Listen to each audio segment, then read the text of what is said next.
Hablábamos el lunes, hace 2 días nada más, de la cantidad de eventos climáticos extremos que se están sucediendo con mucha regularidad y cada vez con menos distancia de días entre ellos. Hablábamos de lo que fue el día de Navidad, la inundación súbita de la Panamericana. Hablábamos también de lo que había sido... bueno, obviamente las temperaturas extremas que estamos atravesando, ni que hablar, las inundaciones en Corrientes, el evento de calor extremo que el fin de semana provocó desprendimientos de la pista en Aeroparque. Hoy tenemos 400 evacuados en Corrientes porque la situación siguió escalando. Habíamos hablado de 300, ya hay 400 evacuados. En la tapa de los diarios aparecen noticias sobre la temperatura del mar que está superando el promedio histórico, que claro, para los veraneantes está buenísimo porque te metes al agua en Mar del Plata y no te congelás, pero debería encender algunas alarmas que nos metamos al mar en Mar del Plata y sea parecido a meternos al mar en Brasil en cuanto a la temperatura del agua. También hay incendios muy grandes en La Pampa, en superficie, incendios equivalentes a 4 ciudades como la ciudad autónoma de Buenos Aires, son incendios en los montes. Bueno, todo esto se sigue acumulando. No está desvinculado de lo que pasó esta madrugada con los cortes de luz en el área metropolitana. Ahora vamos a hablar en detalle de eso. Pero quiero insistir con un punto porque son situaciones que aparecen a repetición. Cuando hablamos del cambio climático no es algo que va a suceder en el futuro, es algo que ya está sucediendo ahora, que nos está generando impactos ahora. Debería aparecer una acción mucho más potente, mucho más fuerte de los distintos gobiernos. El gobierno nacional es difícil que haga algo porque Milei niega el cambio climático. El presidente Javier Milei lo ha escrito en sus libros, lo ha dicho en sus discursos. No considera que el aumento de la temperatura del planeta, que es algo ampliamente comprobado científicamente, él no considera que esto tenga que ver con la acción humana. Él dice que simplemente el planeta tiene momentos de mayor temperatura, momentos de menor temperatura. Estamos atravesando un momento de mayor temperatura y fin, se resolverá solo. Pero la verdad es que toda la evidencia científica de hace, 20, 30 años a esta parte, lo que demuestra es que es la acción humana la que ha provocado aumentos significativos de la temperatura del planeta. Y hay acuerdos internacionales, el Acuerdo de París, buscando que sea la acción humana coordinada la que baje esa temperatura del planeta. Pero claro, con Donald Trump en una de las primeras potencias globales diciendo, no, la verdad que no tenemos nada que ver, no hay que reducir la utilización de combustibles fósiles porque esto no es culpa nuestra. Y otros gobiernos, en nuestro caso Milei, pero bueno, hay otros gobiernos también alrededor del mundo negando el cambio climático. Bueno, difícilmente aparezca esa acción humana coordinada que debería estar para controlar este tipo de situaciones que terminan generando, junto con un montón de otras situaciones, ¿no? De desinversión, de falta de actualización de la red de transporte eléctrico, lo que pasó esta madrugada en el área metropolitana de Buenos Aires y que lamentablemente, probablemente, si las temperaturas siguen altas, siga pasando. Todos los veranos hablamos de esto y todos los veranos, hasta que no haya una corrección en la situación, seguiremos hablando de esto. Hubo una falla en la subestación Bosques de la empresa Edesur, que tiene la concesión del transporte de energía eléctrica en el sur de la ciudad de Buenos Aires y en el sur del conurbano bonaerense. Y por esa falla se quedó sin luz el 75% de la zona sur de la ciudad de Buenos Aires, 75% en una noche en la que la temperatura no bajó de 32, 31 grados. Y el 58% del conurbano sur se quedaron sin luz más o menos a la medianoche. Estamos viendo, para los que nos están mirando en YouTube, imágenes del corte de luz. Yo las veía hoy a la mañana en redes sociales. Son directamente apocalípticas. Hay relatos también de usuarios de Twitter, de X, hoy se llama X, contando lo que les pasó mientras caminaban por la ciudad de Buenos Aires absolutamente sin luz bueno, relatos, insisto, apocalípticos. Estamos viviendo el cambio climático y vivir el cambio climático es esto que estamos viendo ahora en pantalla.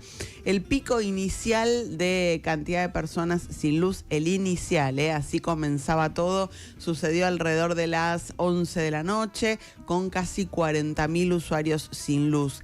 Pero lo que pasa es que en ese momento se cae la página del ENRE, del ente regulador de la energía eléctrica, así que a partir de ahí quedamos un poco a ciegas, no sabíamos cuántos usuarios estaban sin luz, en dónde, de qué manera, qué pasó. Recién a las 3:30 de la mañana, 3:40 de la mañana, vuelve a estar online la página del ENRE y ahí detectamos que había casi 1 millón de casas, 1 millón de usuarios sin energía eléctrica en el área metropolitana. Principalmente ocasionado esto por la falla de la subestación Bosques de la empresa Edesur.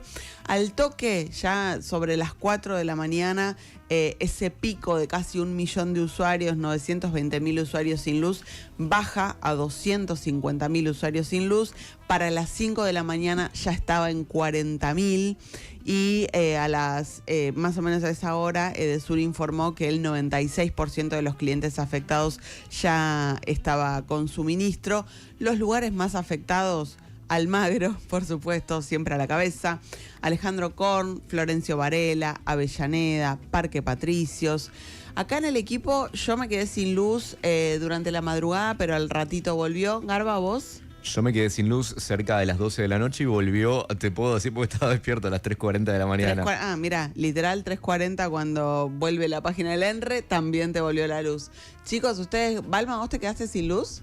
No. ¿Dónde estás vos? Parque Chas. Mirá, qué suerte, estuviste bien. ¿Es zona de Nores o no? Sí. Claro. No, y en función de esto que decís apocalíptico, vos abrías la ventana porque de repente empezaba, la estructura de los edificios estaba muy caliente y al poco tiempo se iba el efecto del aire acondicionado en el domicilio. Cuando abrías la ventana para ver, era todo un manto negro afuera porque no veías una luz de alguna, ni siquiera el vecino ese que te da bronca y decís, ¿por qué hijo de puta vos tenés luz? No había nadie con luz en la zona. A lo sumo pasaba un auto, pero encima era una noche oscura, así que no se veía nada. Paz, vos estuviste sin luz. Yo en Villa Crespo sin luz, al menos desde las 10 de la noche hasta que vine para acá. Ah, seguís sin luz. Sí. Bueno, estamos complicados. A ver qué dice el ENRE a esta hora. Vamos a ver si más o menos, cómo viene la mano. Hay que monitorear eso siempre. Sí, el pico es clarísimo. Mira, si los chicos, si Cami y Carlos en YouTube lo quieren mostrar en la página del ENRE, ahí donde cliqueas en el gráfico, en realidad en el gráfico de evolución de cortes, el pico de la caída de esta subestación Bosques y cómo se quedan 920.000 usuarios sin luz es clarísimo, pero ahora está cada vez más bajito. A esta hora Edesur tiene 11.000 usuarios sin energía eléctrica, 11.900, y Edenor tiene 514, así que bueno, esperemos que a Paz le restituyan rápido, por favor.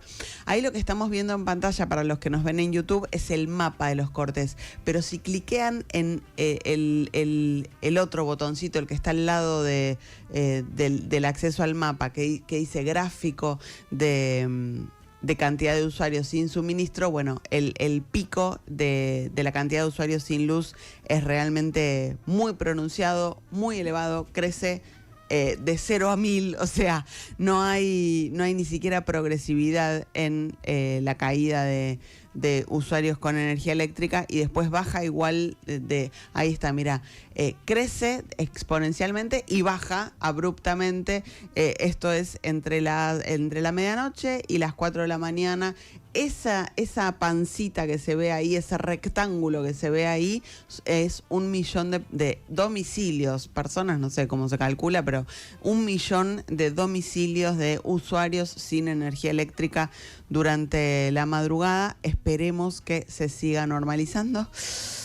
y que no suceda tan a menudo, pero bueno, está difícil con el panorama que les contaba al principio. Por supuesto que en este contexto hay que hablar de que las tarifas de la luz crecieron muy por encima de la inflación en lo que va del gobierno de Javier Milei. Entre diciembre del 23 y octubre del 25, esto es un relevamiento de la consultora Economía y Energía, el precio de la luz aumentó 344% versus un 171% de inflación y además se vienen nuevos aumentos y se viene un cambio probablemente definitivo en el esquema de subsidios, porque hoy el nivel de ingresos más alto ya está cubriendo el costo pleno de generación de la energía eléctrica e incluso está cubriendo un costo superior al costo económico de la energía, pero los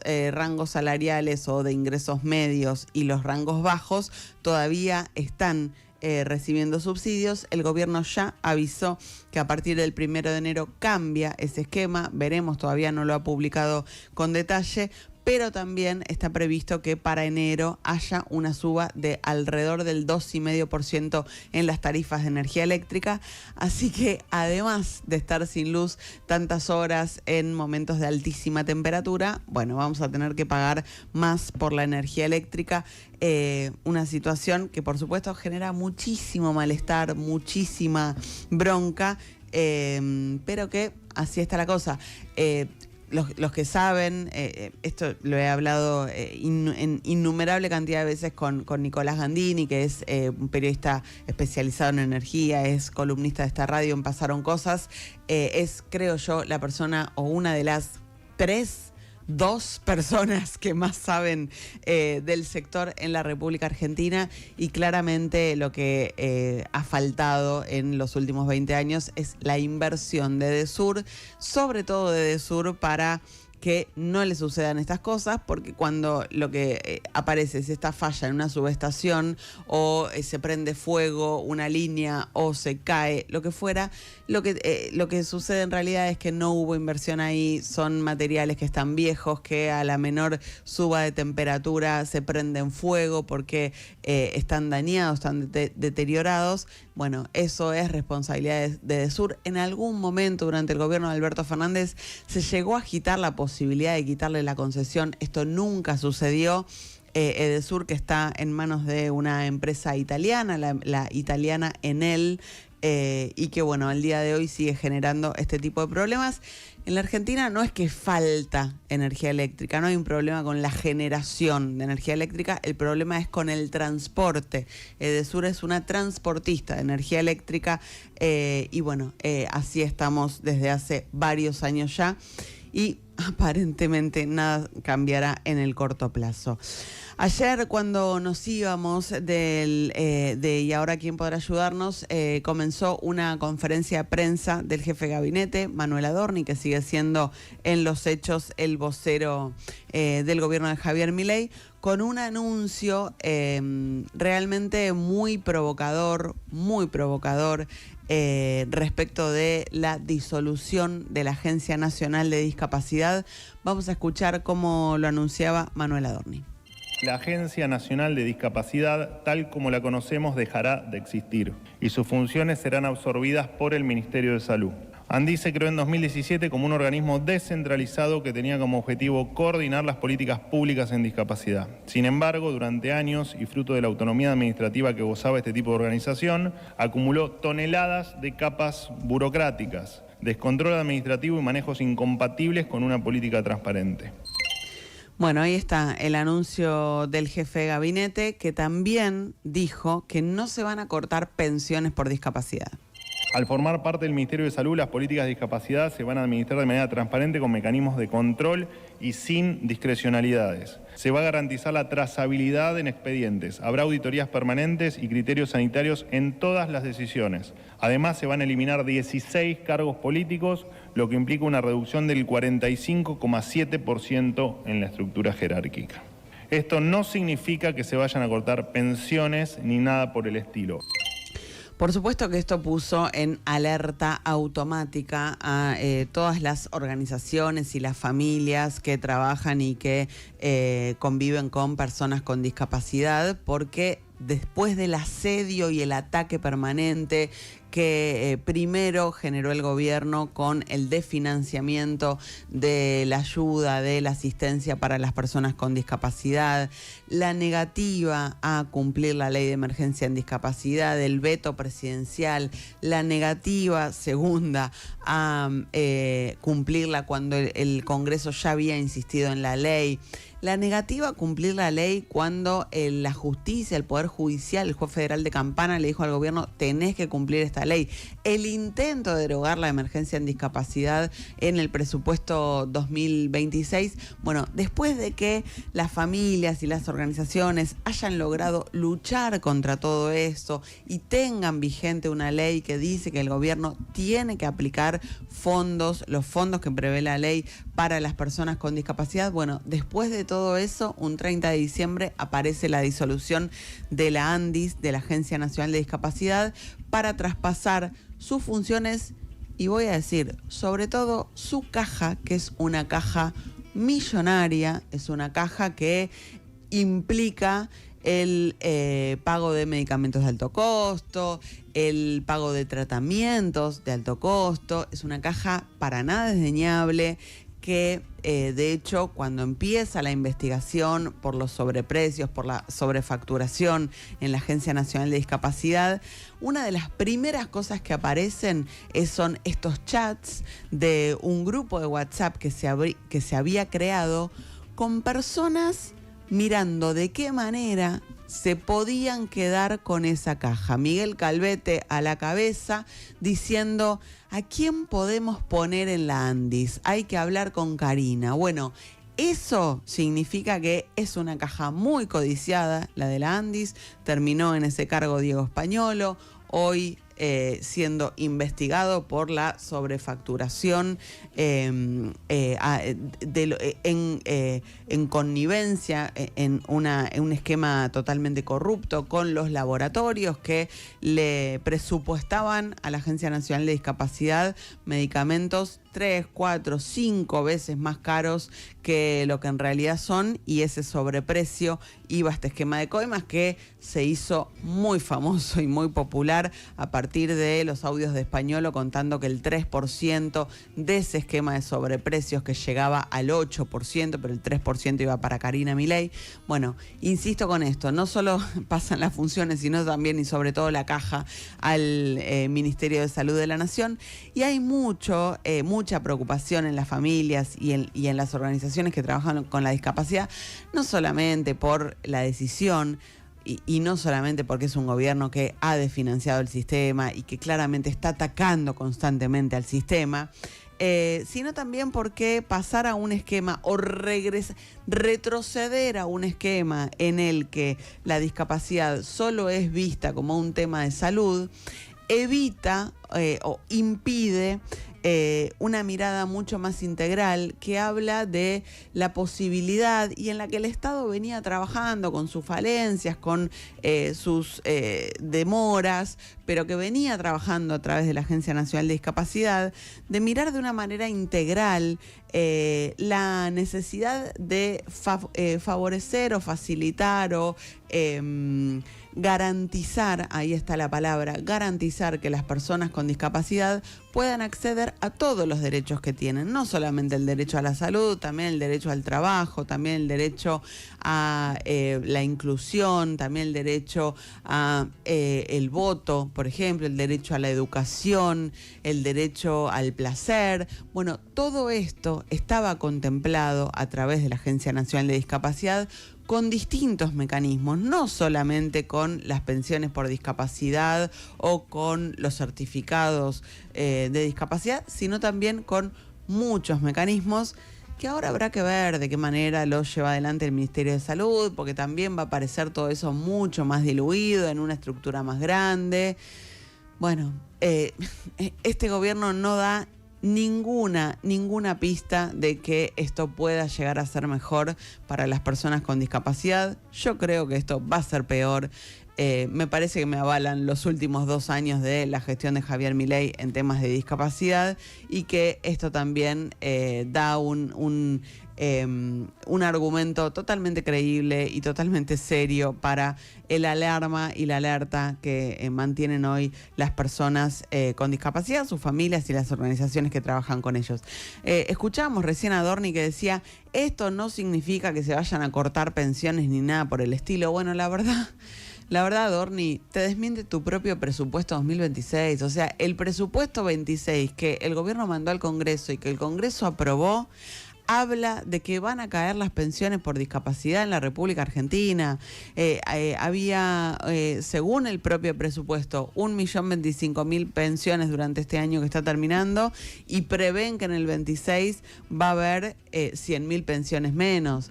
Entonces, ¿cómo es? No significa que se van a recortar, pero de repente aparecen 100.000 pensiones menos previstas. Incluso el presupuesto prevé un presupuesto, valga la redundancia, prevé gastos asignados para la Agencia Nacional de Discapacidad que estaban recortados en un 27% contra 2023 y en un 7,3% contra el año vigente, o sea, totalmente dañado, pero bueno, fondos asignados al fin que 3 días después de sancionar el presupuesto dicen, no, ¿sabes qué? La Agencia Nacional de Discapacidad no existe más. Todo es demencial. O sea, ¿para qué tenían presupuesto asignado en el presupuesto 2026 si 3 días después van a decidir que la Agencia Nacional de Discapacidad no exista más?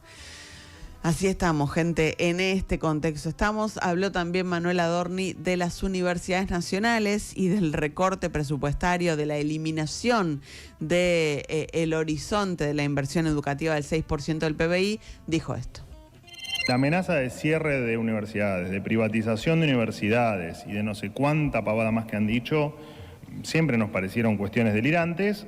A los hechos me remito, digamos, no hay una sola universidad que haya ni dejado de funcionar, ni dejado de dictar clases, ni que haya cumplido con sus cronogramas, más allá de tomas y de paros que hemos conocido a través de estos 2 años. Por lo tanto, la verdad es que no puedo tomar una declaración de que las universidades van a dejar de funcionar, porque eso no va a pasar. Las universidades no están en riesgo, no van a estar en riesgo nunca y siempre vamos a defender a las universidades porque es lo que corresponde aparte y porque es nuestra filosofía. Bueno, como decía recién, el cambio climático ya lo estamos viviendo, el de financiamiento educativo ya lo estamos viviendo y son situaciones progresivas. Manuel Adorni dice, no va a cerrar ninguna universidad, no se va a privatizar ninguna universidad. Bueno, no sé, dentro de 2 años vemos. La verdad es que hoy el sistema universitario se sostiene solamente porque los docentes universitarios, me incluyo, yo doy clases en la Universidad Nacional de Lomas de Zamora, los docentes universitarios aceptamos que nos retiren del bolsillo, que nos saquen del bolsillo más de 1/3 de nuestro salario. Fin, solamente por eso se sostiene el sistema universitario. Muchos han dejado de dar clases, por supuesto, porque ya los salarios eran bajos, con más del 30% de recorte. A muchos se les hace inviable incluso simplemente ir a dar clases porque aumentó el transporte, aumentó la nafta, aumentaron los peajes, pero solamente porque los docentes siguen estando en las aulas aceptando ganar 1/3 menos de lo que ganaban hace 2 años es que continúan las clases siendo dadas. Veremos qué pasa este año. Siempre hay una tensión lógica y natural entre las ganas de reclamar por el manoteo del salario y las ganas de garantizar el derecho a la educación de millones de chicos, chicas, jóvenes, adultos que van a las universidades nacionales todos los años. Y bueno, viene primando ese deseo, ese interés, esa postura política de garantizar el derecho a la educación, pero insisto, sobre las espaldas de los y las docentes universitarios.